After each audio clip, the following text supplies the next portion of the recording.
So let's say I am an insurance broker and I have a book of business of companies that I've been doing insurance sales for a decade. And I come to you and, you get a taste of my insurance business and you make me sign a non-compete. Well, before you sign that non-compete, if you came to a lawyer, I'd tell you to carve out those people that you're bringing in. Right. So yeah, maybe, or a non-solicitation, really. It's not really a non-compete as much as it's a non-solicitation. But I would say, okay, I brought you guys 10 clients that generate $1 million in revenue per year. I'm not letting you keep those. If you fire me or if I leave, you guys can keep the ones that you introduced me to or that I gained while I was working for you. But those are my people. Right. So you're talking about, I'm about to join a new firm. I bring a couple clients with me.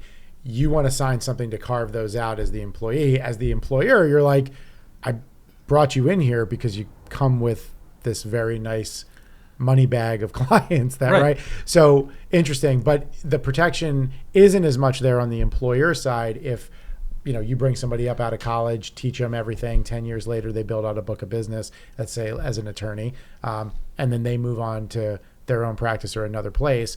Those clients can opt to follow that attorney, and that attorney's protected from being sued for stealing those clients. That's how that works. For an attorney specifically. Okay. But there's some industries where that's not the case. So if you're a salesman for, insert product here, and you have been introduced to a client list and, they paid for you to go to trade shows and they paid for you to so that's market. Not considered as much a service because you're selling, you're not. You're selling, you've developed a book of business, you've developed a series of relationships and connections. And then if you up and leave tomorrow and try to take those connections, the employer is right to try to protect those. And so there's an important line to be drawn between a non-compete and a non-solicitation.